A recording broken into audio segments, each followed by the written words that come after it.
Last time पे हम लोगों ने परासरण दाब और उससे रिलेटेड सवाल जो हमारे बोर्ड परीक्षा में पूछे जाते हैं, तरह तरह के सवाल हमने लगा करके देख लिए। आज हमारा जो टॉपिक है वो है समपरासरी विलयन आइसोटोनिक सॉल्यूशन। जैसा कि नाम से स्पष्ट है कि ऐसे दो विलयन, दो या दो से अधिक भी कह सकते हैं, जो समान ताप पर समान परासरण दाब रखते हों, उन्हें ही हम समपरासरी विलयन कहते हैं। तो ऐसे विलयन जो समान ताप पर समान परासरण दाब रखते हैं, उन्हें ही हम क्या कहते हैं, समपरासरी विलयन कहते हैं। तो इस बात को याद रखेंगे कि अगर हमारे पास कई विलयन हैं और उन सभी के परासरण दाब समान है और समान ताप पर, ये भी याद रखेंगे कि एक कांस्टेंट टेम्परेचर पर अगर डिफरेंट हमारे पास सॉल्यूशंस हैं, विलयन है, और उन सभी के परासरण दाब एक दूसरे के समान है, तो उन्हें हम समपरासरी विलयन कहेंगे। तो समपरासरी विलयनों के लिए इसका मतलब हो गया समपरासरी विलयनों के लिए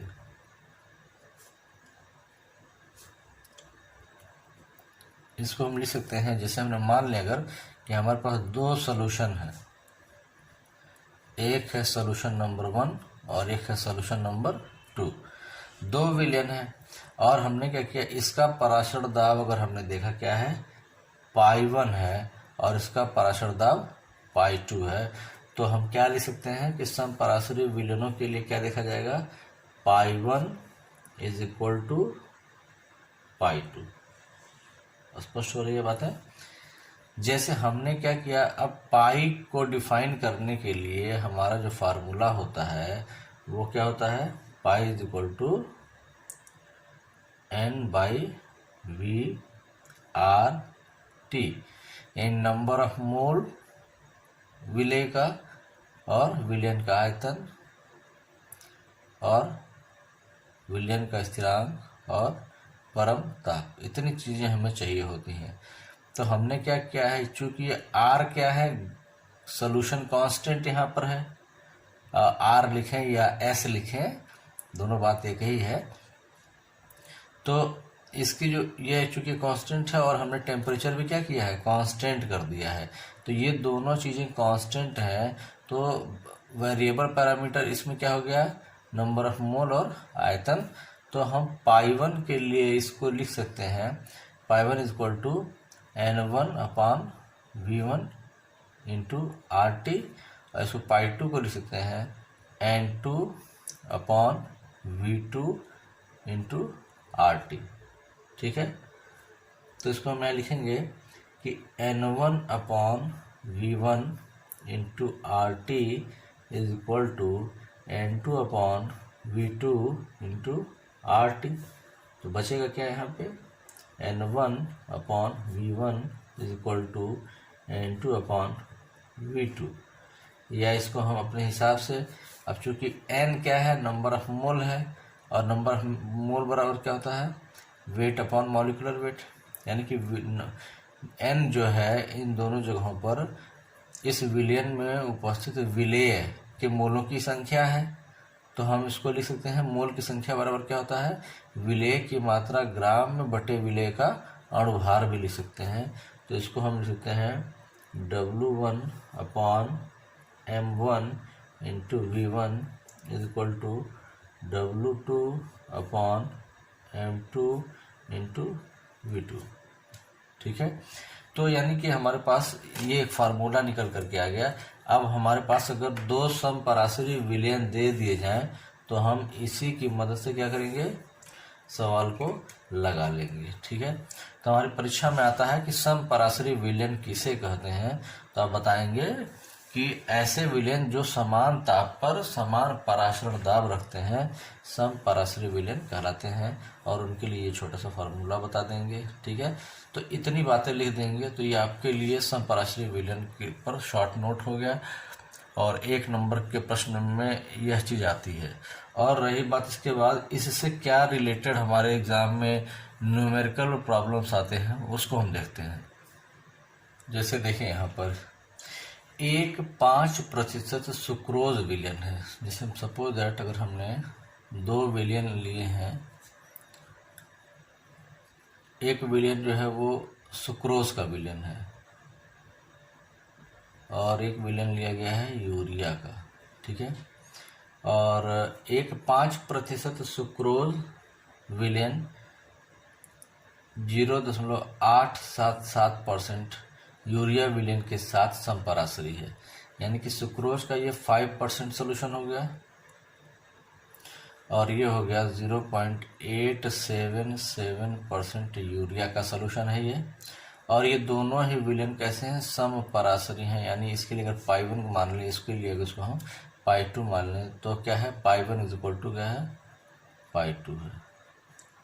ये हमारे एग्जाम के क्वेश्चन में इतनी बातें दी हुई हैं, ठीक है। यानी क्वेश्चन को हमने एक डायग्रामेटिक फॉर्म में हमने नोटेशन के रूप में किनारे से हमने बना लिया इसको। अब हमारे लिए काम थोड़ा आसान हो जाता है। इसको हम कैसे करेंगे कि जैसे हमने देखा अभी क्या था, अगर चूंकि समपराशरी है, पाई 1 इज इक्वल टू क्या होगा, पाई 2। समपराशरी विलेन के लिए पाई 1 इज इक्वल टू क्या होता है, पाई 2 होता है। तो हम इसको लिख सकते हैं n1/n2 is equal to n1/v1 is equal to n2/v2। और इसको हम और सिंप्लीफाई करते हैं तो ये निकल करके आता है W1/m1 into v1 is equal to W2/m2v2। इतनी बात तो अभी हम लोगों ने पिछले सवाल में लिखी थी। और ये किसके लिए हो गया, सुक्रोज के लिए हो गया। इस फार्मूले का ये वाला पार्ट किसके लिए हो गया, ये सुक्रोज के लिए हो गया। और ये वाला पार्ट किसके लिए हो गया, यूरिया के लिए हो गया। अब हमें निकालना क्या है, यूरिया का अणुभार निकालना है। यहाँ से ध्यान देंगे, यानी कि हमारे प्रश्न में अब देखिए क्या क्या चीज़ें हमें चाहिए और क्या क्या चीज़ें दी गई हैं, इसको हम देखते हैं। 5% सुक्रोज विलेन का क्या मतलब हुआ, इसका मतलब हो गया कि 5 ग्राम सुक्रोज, ठीक है। 5% ये सुक्रोज का जो विलेन है, इसका मतलब क्या होगा कि 5 ग्राम सुक्रोज 100 मिलीलीटर विलेन में उपस्थित है, ठीक है। और इसका मतलब क्या हो गया कि 0.877 ग्राम यूरिया 100 मिलीलीटर विलेन में उपस्थित है।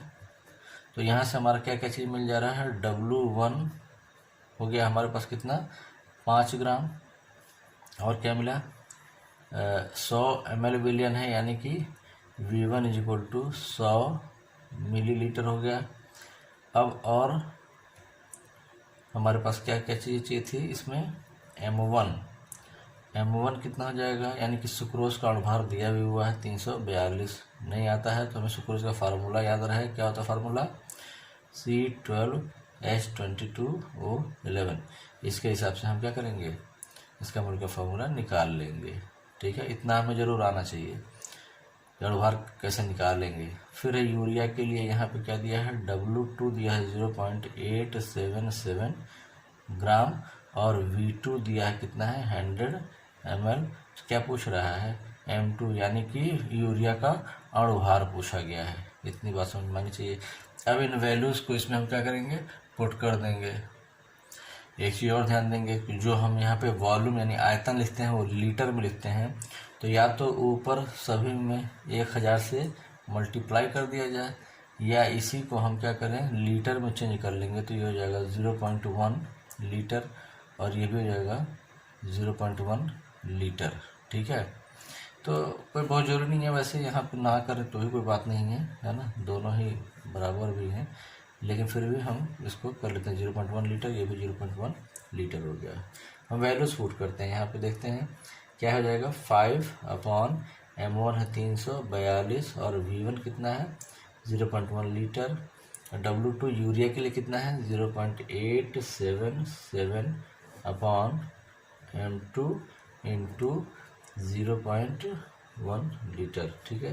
तो यहाँ से हम अगर M2 निकालते हैं तो ये इधर आ गया और हो जाएगा ये 0 पॉइंट, ये तो ख़त्म ही हो गया, 0.877 इंटू 342/5, ठीक है। और ये आता है 59.99।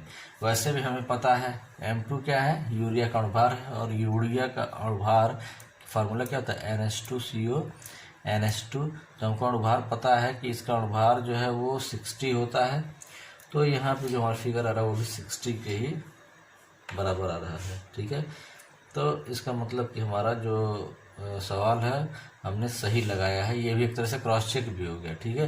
तो हमें एक तरह से जो एक नॉन चीज़ है हमारे लिए कि यूरिया का अणुभार 60 होता है, तो हमें इसको यह सवाल में निकालने को भी इस तरह से आ सकता है।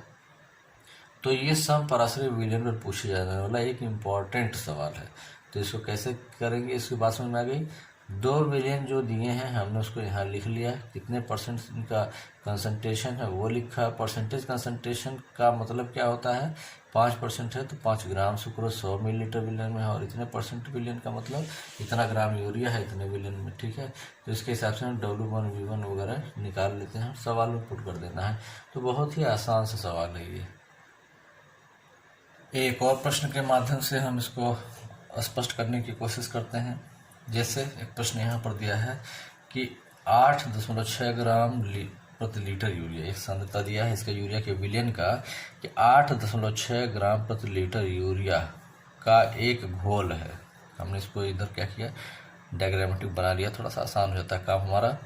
हमने इसको मान लिया क्या है, ये यूरिया का विलयन है, ठीक है, जिसकी सांद्रता दे रखा है 8.6 ग्राम प्रति लीटर दे रखा है, ठीक है। और कह रहा है कि इसका एक घोल है जो एक अवाष्पशील कार्बनिक पदार्थ है X, जिसका कंसंट्रेशन दिया है 5%, है ना। का एक घोल एक अवाष्पशील कार्बनिक पदार्थ X के 5% घोल का समपराशरी है, और दोनों का जो पराशरण π1 और π2 दोनों का क्या है, बराबर है। तो कह रहा है कि इसके X के अणुभार की गणना करनी है, यानी कि हमें क्या क्या चीज़ें यहाँ पर हैं हमारे पास। W1 है 8.6 ग्राम प्रति लीटर है, यानी कि V1 है हमारा 1 लीटर, और M1 है चूँकि यूरिया का विलयन है तो 60 है। यहाँ पर X है, X के लिए W1 कितना हो जाएगा, 5% का मतलब कितना हुआ, 5% का मतलब हो गया 5 ग्राम, कितने ग्राम, 5 ग्राम X जो है कितने में, 100 मिलीलीटर विलयन में उपस्थित है। तो 5 ग्राम X है तो W1 कितना हो गया, 5 ग्राम हो गया, है ना।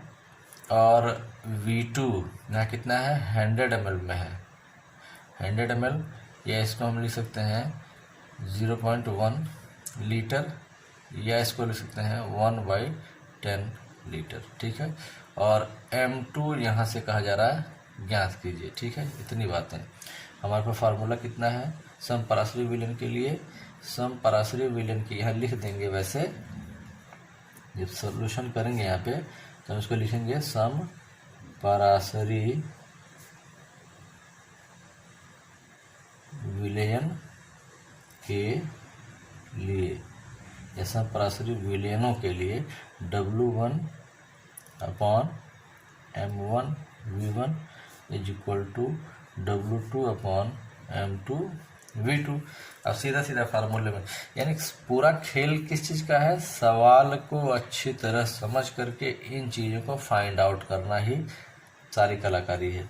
तो W1 कितना हो गया, 8.6/M1 हमें पता है 60 है, V1 है 1 लीटर, W2 5 ग्राम है, M2 हमको निकालना है, और V2 कितना हो गया, आयतन 100 मिलीलीटर है, जिसको हमने क्या लिखा 1/10 लीटर, तो 1 इंटू हो गया 10। तो M2 यहाँ से हम निकाल लेंगे इजी वे में, ठीक है। तो ये हो जाएगा 60 इंटू 50/8.6, है ना। और इसको हम सॉल्व करते हैं तो ये आता है 348/0.8, है ना। मतलब हो सकता है कि ये सुक्रोज का विलयन हो, सुक्रोज के ही लगभग वैल्यू आ गई, तो हम कह सकते हैं कि ये जो कार्बनिक पदार्थ है वो एक्स क्या हो सकता है, सुक्रोज हो सकता है। ठीक है, हालांकि ऐसा नहीं पूछा गया, केवल और भार की गणना की गई है। मैं यहाँ पर एक चीज़ और स्पष्ट होनी चाहिए कि समपराशरी विलयन में जैसे कि दो विलयन हमने लिए हैं, अब इन दोनों विलयनों को अगर मान लीजिए हमने क्या किया, एक कंपार्टमेंट, एक कंटेनर पात्र लिया और उसमें हमने अर्धपारगम में झिल्ली लगा दिया, SPM सेमी परमिएबल मेम्ब्रेन लगा दिया, और एक साइड में हमने क्या किया, एक विलयन रख दिया, दूसरे साइड में दूसरा विलयन लिया। अगर दोनों के परासरण दाब अगर बराबर हैं तो विलायक का प्रवाह किसी भी तरफ से किसी भी तरफ नहीं होगा, यानी इधर से इधर, इधर से इधर जो प्रवाह है वो नहीं होता है। ठीक है, इस बात का स्पष्ट याद रखिएगा कि अर्धपारगम में झिल्ली द्वारा अगर हम दो समपराशरी विलयनों को अगर हम क्या करें, पृथक कर दें, तो पराशरी घटना नहीं होती। नॉर्मल सैलाइन वाटर किसे कहते हैं? एक प्रश्न हमारे एग्जाम में बहुत अच्छा सा बनता है कि सामान्य लवण विलयन, सामान्य लवण विलयन, इसी को बोलते हैं normal saline water, normal saline water कहते हैं इसको, सामान्य लवण विलयन। ये क्या चीज़ होता है? कभी कभी हमारी परीक्षा में आता है ये प्रश्न, तो हम बताएंगे कि सोडियम क्लोराइड यानी NaCl जो है ना, सोडियम क्लोराइड के 0.9% वेट बाय वॉल्यूम जो विलयन होता है, जलीय विलयन है ना, जलीय विलयन को नॉर्मल सैलाइन वाटर कहते हैं। बात स्पष्ट हो रही है कि नॉर्मल सैलाइन वाटर क्या होता है? NaCl के 0.9% जलीय विलयन को नॉर्मल सैलाइन वाटर कहते हैं। तो 0.9% का मतलब क्या हुआ कि 0.9 ग्राम NaCl 100 मिलीलीटर विलयन में उपस्थित है। ठीक है, 0.9 ग्राम NaCl 100 मिलीलीटर विलयन में उपस्थित है। 100 मिलीलीटर अगर हमारे पास विलयन है तो उसमें NaCl की क्वांटिटी कितनी है? 0.9 ग्राम NaCl डिजॉल्व है। ऐसे विलयन को हम क्या बोलेंगे? सामान्य लवण विलयन या नॉर्मल सैलाइन वाटर कहते हैं। ठीक है, तो एक पॉइंट यहाँ बहुत इंपॉर्टेंट आता है एग्जाम में कि जो हमारी ब्लड सेल्स हैं, ब्लड सेल्स जिन्हें हम रुधिर कोशिकाएं कहते हैं, रुधिर कोशिकाएं, तो ब्लड सेल्स में जो स्थित द्रव होता है, ब्लड सेल्स में स्थित द्रव का पराशरण दाब, पराशरण दाब जो है वो नॉर्मल सैलाइन वाटर के पराशरण दाब के बराबर होता है। ये याद रखेंगे। पूछा जाता है कि blood cell is isotonic with, blood cell is isotonic with, यानी ब्लड सेल में जो स्थित द्रव है उसका पराशरण दाब नॉर्मल सैलाइन वाटर के पराशरण दाब के बराबर होता है, यानी कि 0.9% वेट बाय वॉल्यूम NaCl का जो एक्वस सोल्यूशन यानी जलीय विलयन होता है उसके साथ क्या है, ये समपराशरी है। यानी कि अगर हम यहाँ पे ब्लड सेल्स ले लें, इस वाले में ब्लड सेल्स ले लें और यहाँ पर 0.9% वेट बाय वॉल्यूम अगर हमने क्या लिया है, NaCl का सोल्यूशन ले लिया है, तो क्या होगा, दोनों ही एक दूसरे के आइसोटोनिक होंगे, यानी कि जो विलायक के कण हैं न इसमें से इसमें जाएंगे न इसमें से इसमें जाएंगे। ठीक है, तो ये बहुत इंपॉर्टेंट एक पॉइंट बनता है जो हमारे एग्जाम में आता है। ठीक है, तो ये हमेशा याद रखिएगा कि जो रुधिर कोशिकाओं में स्थित द्रव है वह नॉर्मल सैलाइन वाटर के समपराशरी विलयन है। ठीक है।